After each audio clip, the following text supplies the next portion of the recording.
Welcome to So You Think Your Car is Fast, where we dive into the world of high-end, fast cars and explore what it truly means to have a fast car. From the latest in supercar technology to the mechanics that make these machines go, we'll separate fact from fiction and uncover the misconceptions about speed and power that exist in the minds of the general public. Join us as we put the pedal to the metal and discover what it takes to have a car that truly lives up to the title of fast. Boys, what is there to discuss? I was working on my generator more. It's very exciting. I was very pleased. Have you ever run into the fact that every single gas can in your garage has a vent tab on it that's torn off? You know, it's funny you say that. I do my best to keep those things connected and not lost. So I am happy to say I don't have a single one missing. And I'm not just here to brag. Well, I loan my gas can to people, and every time I get it back, the tab is gone. They just tear it off. Or something. Animals. But I found the greatest thing ever on Amazon for $8.99. What's that? Which is a 20-pack. Oh, of them. And I didn't realize this, but I went and looked at this old gas can that I had in my garage that I must have bought in 1997 or 1998. Mm-hmm. And it's from a company called Scribner Plastics. And they're like the company that pioneered having some kind of plastic combination that would live through really, really harsh fuels and chemicals. And they have a very standard vent size, which is 1/2 inch. So I realized that I could go get these, and I was like, huh. So now I'm going to be like, like the Johnny Appleseed of vent caps when we go to the races. I'll be like, just kind of throwing them around here and there. So you're going to have the vent caps for the fuels, for the fuel jugs, and then Todd's going to have the GoPro mounts. Yep. Yes. Yep. I don't have anything. I will make 5 new rigs, and when people ask me, hey, how do you... As a matter of fact, I have 5. You can buy one off me right now. Low price. I want one of those things. Or you signing up? Yeah, but I'm curious, like, how many mile an hour we're going to lose. Oh, God. Well, I went 209 with it. Yes, but would you have gone 210? It would have been 210. It would have. Yeah. That's funny. I don't know. Good question. So yeah, I might just go ahead and make a few and bring them to 2K and charge $1,000 a pop for them. Probably get it if I make it to 2K. Well, your engine's pretty much ready to go, isn't it? Apparently it's ready to go. But well, I mean, they're just down to like testing the head pressure, things like that, right? So I mean, but sometimes that jump from pretty much ready to all the way ready is the largest jump. I don't know. I mean, the performance car industry as a whole does not compare in speed and service to other industries, right? I mean, can you imagine like your typical Walmart customer going into a project like this and then, asking to speak to the manager? It's just not going to happen. So just the fact that they're working on it and the fact that there's progress and it's not just, in the corner collecting dust. I mean, I take that as a win. Yeah. It should be shipped out pretty soon. I did have a funny conversation with those guys, the Porsche parts people. Let's hear it. I kept getting emails from the parts people going, hey, can you send us the VIN? So of course I sent them your VIN number because, it's like going to AutoZone, it's like, they're like make, model, year. And you're like, well, it's not really that, because how do you explain to them that you're using parts from one car to do something else with another one, right? And so they're like, well, we're concerned that, you don't have the right camshafts. And I'm like, no, I definitely, because, well, I ordered 2 exhaust cams, but I ordered 2 exhaust cams for cylinders 1 through 3. And I did this because the exhaust cams are static cams and the timing of them is the same and the fit of them is the same, but Porsche has a different part number for 1 through 3 and 4 through 6. Don't ask me why.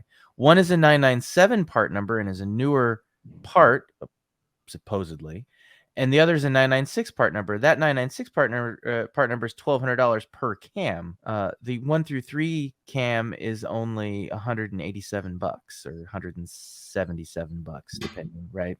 So knowing that I'm sending them out to be reprofiled anyway, there's no functional difference between the two, but they wanted to argue that, well, you can't put these two in the same engine. So finally I responded back to them and I'm like, I will not put these two in the same engine. They're for different engines. Just There you go. parts, right?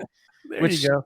I mean, I guess read between the lines what I was saying there, which is stop bugging me and just sell me what I asked for. I'm not going to try to return it because it's wrong. Right. But so then they were talking about expediting shipping because they're coming from Germany. They said it could take up to 30 days. They want to expedite them. And I'm like, great. Well, how much is it to expedite? He said, oh, well, it's 25% of the cost of the part. All right. I'm like, okay, well, how about you use my address in Germany? Because to get the intake cam that I couldn't find any other way, I set up a shipping forwarder in Germany, bought it off German eBay because that guy wouldn't ship internationally. So come to find out, I'm shipping that intake cam from Germany to the United States for $75, 2-day service from UPS. That's pretty good, actually. Yeah, that's good. That's what I said. They're receiving the parts from the shipper in Germany, right? And they open the package. I don't know who these guys are, but they opened the package. They knew what it was. They wrote in the description that it is a camshaft for an engine. Like they didn't know what engine it was, or they didn't say, but they were like, they knew what it was. And there's a photo of it. And it's like for €10, you can have extensive photos taken to look at it. And I'm like, well, that's not too bad, really. You buy a $1,100-1,200 intake cam, like that's not the end of the world, right? So I'm like, yeah, take some pictures, why not? So $10. So took pictures, and then they ship it. I had them add extra ship, like a whole thing, like they repackaged it, added extra padding. It was like $75.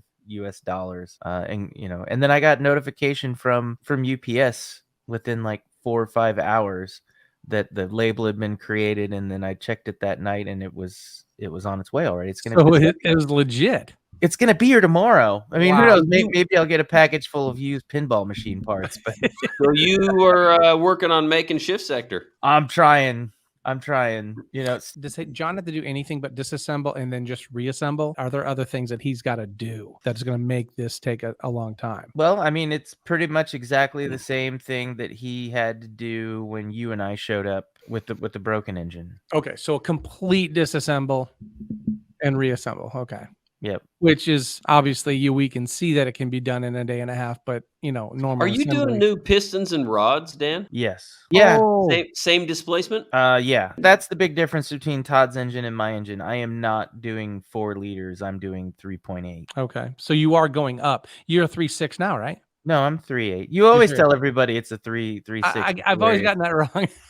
I never say anything because I'm like, It doesn't matter. They think you're him anyway. Yeah, right. Okay, that's cool. Yeah, I mean the 3.8. The only thing that you change between a 3.6 liter and a 3.8 liter in the Porsche engines is the size, like the piston size, right? Mm-hmm. So it's a little bit bigger diameter sleeve and a little bit bigger diameter piston. I can't remember, but it's only a couple of millimeters, right? So everybody just kind of does it. And the limit there is how close the cylinders are together in the block. So if they went too big, then there wouldn't be enough space between them. So 3.8 is a good spot. And then when you go higher than 3.8, you've got to change the crank as well. So it adds stroke to the crank to get more displacement above 3.8. I mean, obviously there's almost an infinite number of combinations of ways to do it, but that's pretty much what the standard thing is, just availability of parts.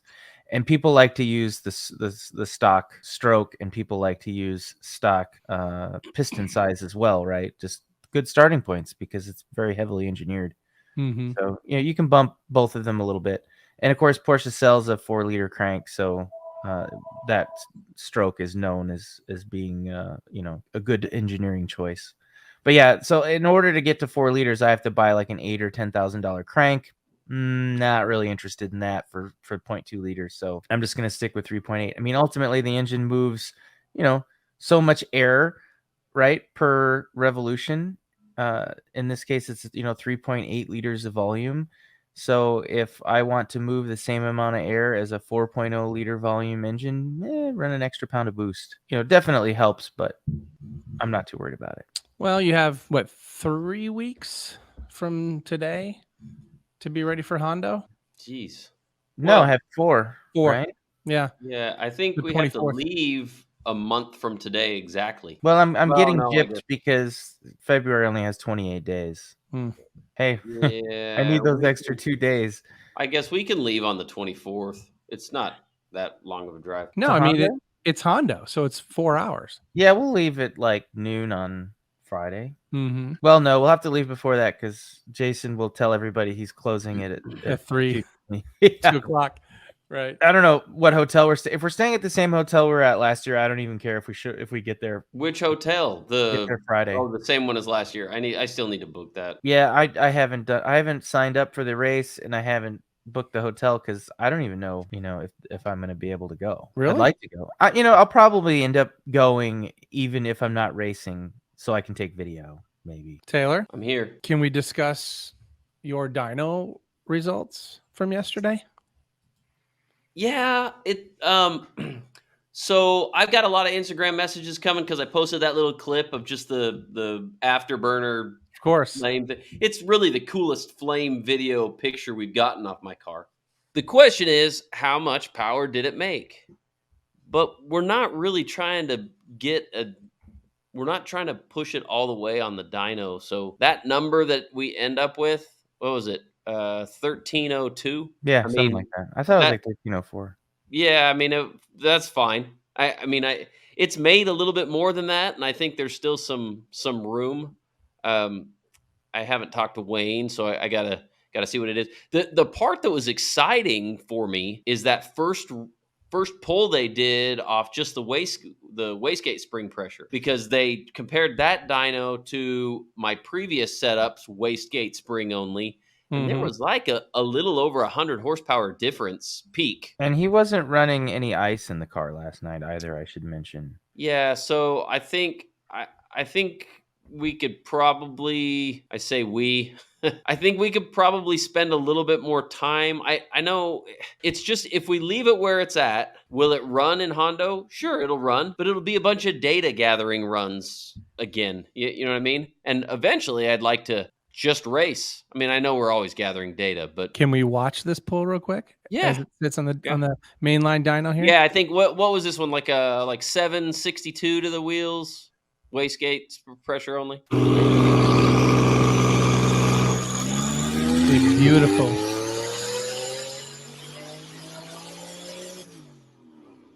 Pop. Nice pull and a big old flamey flame. Yeah. So overall, I mean, I had one of those stupid gremlin issues from I don't know when, a month ago maybe, where the car did something funky. So I was thinking on the dyno we might find a problem, but it seems like everything's. I had a fuel issue where I was actually driving on the freeway and it just shut off. I think I mentioned that in one of the other episodes.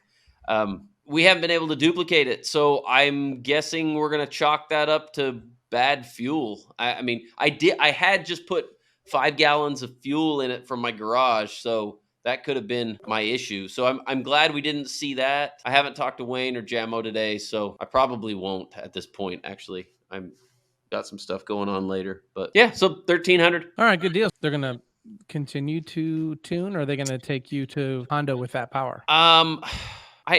I don't know. I mean, I guess there's no reason to really push it on the dyno, except then I can brag about it.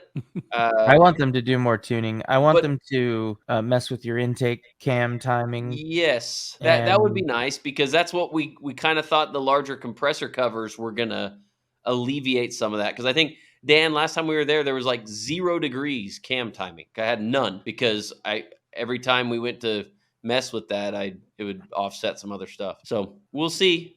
I mean, Yeah. we'll see. I don't know. I think it needs more time on the dyno. Yeah, I don't object to it. I was talking to Steve this morning, and I told him, I said, tell Wayne I don't need the car back right now. I mean, I'll leave it there. Whatever. Let's get that thing fine tuned as much as we can. Normally, I try to be there when they dyno it, but I couldn't make it yesterday, so Run it on low power, twist the knobs, see what it does. Seems like a perfect opportunity to play with it. yeah. So we'll see. I mean, I don't think anybody's disappointed. I think I can't remember who told me. Somebody told me Wayne's pleased with how it's going, so that's good. Yeah, and keep in mind that no ice business is a big deal. Yeah, that probably is. That's a 1400 horsepower pull with ice. Yeah, that's what we've seen. We've seen it's, on the dyno, another 100 at least on a big pull. We could Well, get. and I noticed what did we decide? What did Robert tell us? Not to score higher than with the turbo speed 135. That's a little Yeah. high. I like 133 better, but yeah. Well, okay, so if we keep it at 133, what do I have? Another 16,000 RPM I can spin it. That's a lot. So Yeah. that I mean I have a little bit of growth that we can go there. Yeah, and when we say RPM, we're talking about the speed of the shaft of the turbo. Yeah, I And- I had a conversation with somebody before, and I think they were mistaking when I was talking about the RPM. They were thinking your engine spins how fast, and I'm sure they thought I was lying. And I was like, no, I'm talking about. Oh, I was like, never mind. It's not an RX-7, but Yeah, yeah. So 133,000 RPM, and we come to that number based on the size of the compressor wheel. And Robert, the turbo wizard at FP, he knows essentially, being the designer of the wheel and the aero profile, knows about how fast you can spin it. And so there's a mathematical formula that he uses based on the size of the wheel to determine what speed the tip of the compressor wheel is moving at. And and I don't think people realize how fast that is. What, Dan, you and I calculated it one time, and it was like, what was it? It's 1,400 miles an hour or 1,700 It's supersonic. miles? I mean, Yeah. it's wildly fast. Turbos, I would say turbos are probably one of the fastest man-made things from. Well, yeah, I mean, it's a jet engine in a way. I mean, it's it's akin to the compressor of a jet engine. It's the same basic thing. So, I mean, yeah, it goes fast. But one thing I learned through experience, and maybe I should have learned through others instead of choosing to have the experience myself. But smaller turbos can spin faster than larger turbos. Yes. And it doesn't mean you should take a larger turbo and try to spin it as quickly as a small turbo. Yep, this is true. It's it's like like the old records, right? The bigger record, the outside of it is spinning around faster than the smaller record. And so when you measure it as shaft RPM, or like essentially like crankshaft RPM, which is what we measure engines in. If you have a small compressor wheel, you can spin those 140, 150, maybe 1,000 RPM a lot easier. But you get into really bigger turbos, and some of them, like 100,000, like really big turbos, like 100,000 RPM. It all has to do with how fast, the outer tip of it is moving. Yeah. So the one thing though, and maybe I should let Wayne know, I've got Ignite red fuel in the tank of my car right now. So yeah, he can go full beans. All the beans. All the beans. That's the recommendation from the engine builder. Yes, all the beans. Maybe. Well, it makes his job easier, because when you find a new way to break it, he finds a new way to make it not break. Yeah. I know this very well. Yeah, well, hopefully John gets my engine together. I mean, it's just going to come down to parts, right? So, but you don't need any more, right? Or you have everything? Well, I don't have everything. I have attempted to buy everything. Is it all in the mail? It's all in. Well, yeah. I don't know if the cam housings is shipped, because Steve ordered those. Steve, wiggled his magic wand and convinced them to sell the camshaft housings for a much better price than I was able to obtain. So very cool. I need recommendations on Steve's favorite restaurant in Houston so I can send him a gift card. I hear he likes Hungry's. I was thinking a little fancier than Hungry's, but I like Hungry's. Hungry's is good. Thank you for listening to So You Think Your Car is Fast. Don't forget to subscribe on YouTube at So You Think Your Car is Fast. Also, subscribe to our podcast on Spotify, Google, Apple, or wherever you listen to podcasts. Todd's Instagram is Black Horse Turbo, Dan's is Rix997 with an X, and Taylor's is Stelove_cars.